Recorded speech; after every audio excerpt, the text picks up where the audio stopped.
Thank you so much, Sendil Tholar, for this wonderful delivery of speech on ways of thinking. And before I start my topic, I would like to thank the Pearl at Oxford for giving this wonderful opportunity, and Tholar's Sendil and Inia Tholar for this event coordination and hosting this. So the topic I have chosen is biases, an arch enemy of scientific temper. So what are all the biases? Before getting into detail into this, there are certain questions which I would like to deal into this topic. What is science? What is the etymology of science? What is bias? What are the types of bias? How are biases against scientific temper? These are all the questions I have framed and would like to delve into this to get an answer for these questions. As explained in the dictionary, let me explain what is science. Science is a state or fact of knowing what is known, knowledge of something acquired by study, information. Also, assurance of knowledge, certitude, certainty. In Tamil, we call it as Ariviyal, Arivu Iyal. If you look at the etymology of science, the word science has originated or evolved out of different words. In Latin, it was called the science has come from the word in English has come from Old French as science, in Latin scientia, in Latin science, in Latin scire, and for every English word there is a Proto-Indo-European word that's called from that word it got originated. So science originated from the word star skei, which on its own originated from another pi root called star sek. So the interesting thing about that is star sek means to cut. Science, the word on its own is to cut. So understand, split, and understand things in detail. So science has cognitively has a meaning, split things and try to understand that.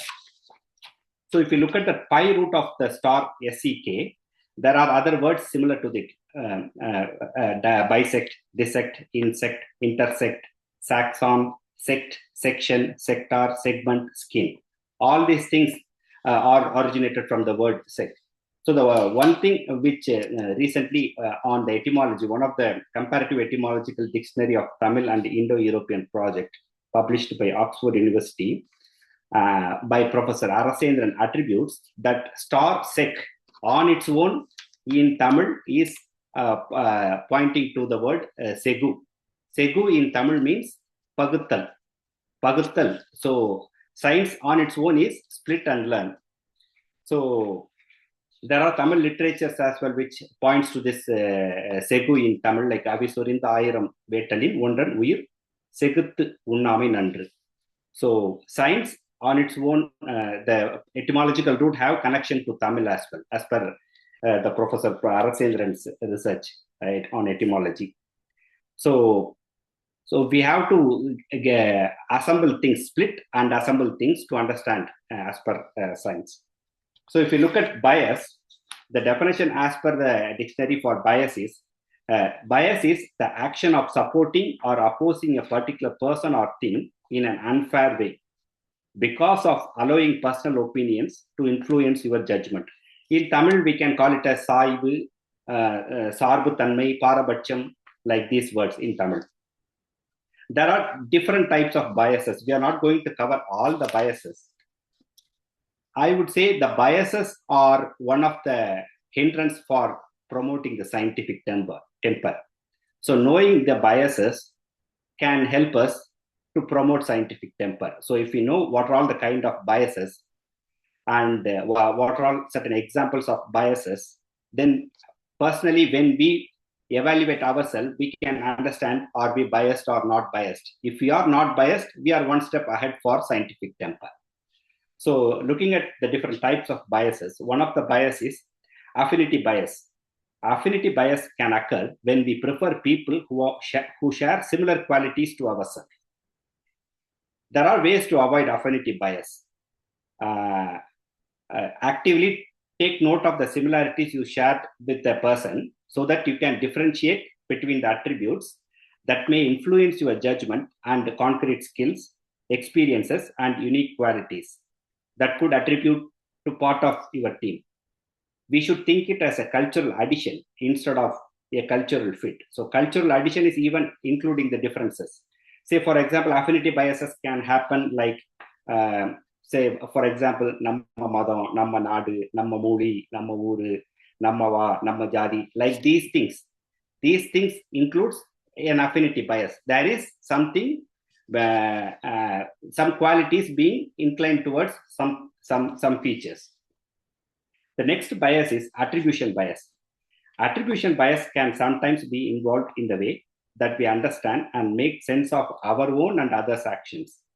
People constantly make attributions, judgments, and assumptions about why other people behave in certain ways.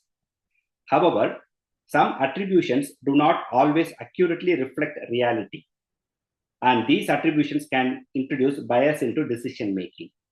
So this is also another example, like we constantly judge and attribute as and when based on experiences on interactions. So as we know, we are trying to attribute, that is a sign we are tending to be biased. So we have to avoid that. So no need to rush for a judgment.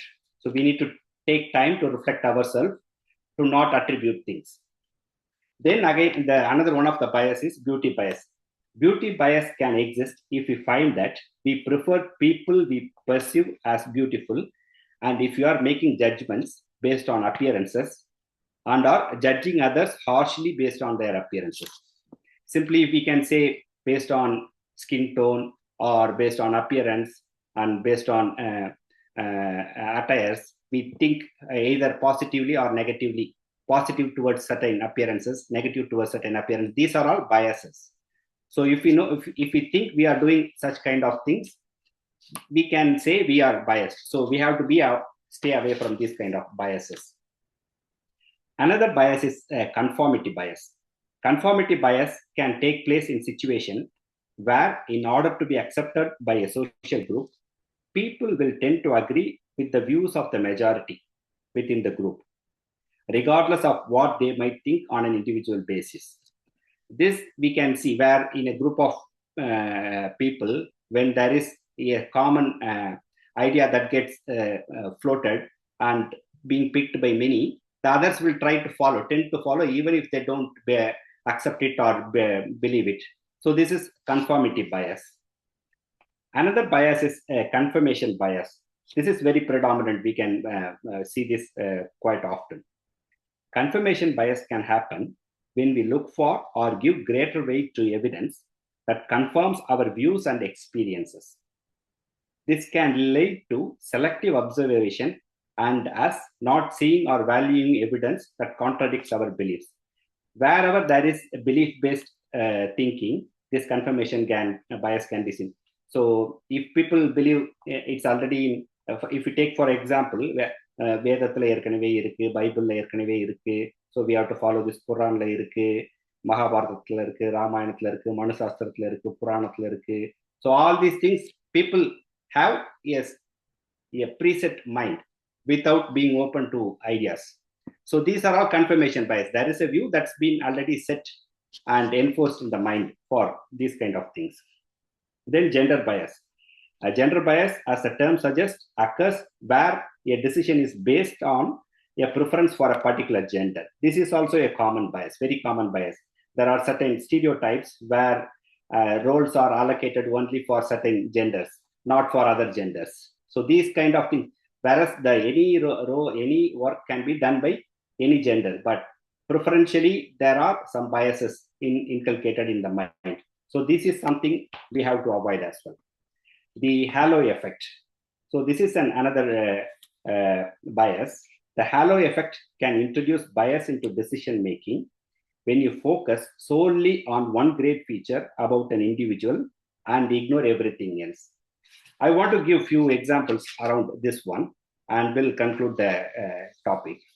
Mainly this halo effect is, if we take in an Indian context, there is a political power, and that political powered person says something, it is claimed as there is a halo effect. So that gets spreaded into the community, the wrong information. I would like to start with Mr. Narendra Modi, the Prime Minister of the Union of India. He has recently gave an explanation that Karna and Ganesha to support views that cosmetic surgery and reproductive genetics were used thousands of years ago. This is a halo effect, I would say. Because he is the Prime Minister of Union of India doesn't mean the information is factual. Then I would like to add another example by a Minister of Science and Technology, Mr. Harshvardhan. He claimed that scientist Stephen Hawking said that Hindu Vedas had a theory which trumped Einstein's theory of relativity. This is another quote told by Minister of Science and Technology. Again, this is a halo effect. Just because he is the Minister of Science and Technology, he has pulled in two different scientists of excellence and has linked them to the superstitious Vedas in this case. Let's take another Minister of Human Resource Development, Mr. Ramesh Pokhriyal Nishank. He said, science is a dwarf in front of the astrology. He was speaking during a debate in Parliament. He added, astrology is the biggest science. It is in fact above science. We should promote it. He further claimed that a Hindu sage had conducted nuclear tests 100,000 years ago. These are all the claims by a human resource development ministers in the Parliament. And he thinks astrology is more than science. What the recent findings, astronomy is science, astrology is not science. The recent findings from the scientists say the Earth rotation has changed, and every century, 2 milliseconds is slowing down in a day. So astrology on its own has a mathematical calculations which may be correct. However, the predictions on top of over the astrology are incorrect. So because that's prediction based on some biased views, I would say. Even that calculations of astrology is to be questionable now, because the Earth's rotation speed itself is changing now. So not only the predictions, the mathematical calculations of astrology also has to be questioned. Let me give two more examples. And another BJP MP, Ms. Pragya Singh Thakur. She is also accused of 2008 Malagan blast case. And what she has said is a mixture of cow urine, Gaumutra, has cured her breast cancer. This is a claim from one of the BJP MP that cow urine has cured the cancer for her. So this is also again a halo effect, because someone of some stature in a constitution cannot give an unscientific information. And another Tripura BJP chief minister, Biplab Deb, gave an example that Mahabharata has a claim. Mahabharata had internet, and internet was invented by ancient Indian thousands of years ago. This is another claim by Biplab Deb. So these are all the examples of halo effect. So on a whole, there are few more and lot more biases available, but I've condensed only very few things which are quite essential. And I picked up the most important stuffs from the NHS, the UK NHS site, which mentioned about biases. So haven't expanded much further around those things. So these biases are a main hindrance, a roadblocker for scientific temper. When these are already been in place in our mind, then the chances of scientific temper is very less. But see the society where the halo effect is cascading from top to bottom and trying to get a society to not think scientifically, which is a danger. With this, I would like to thank Dr. Senthil and Thozhar of Pearl at Oxford for giving me this an opportunity. And I would like to call upon Thozhar to talk about from constitution to classroom, why India struggles to practice scientific temper.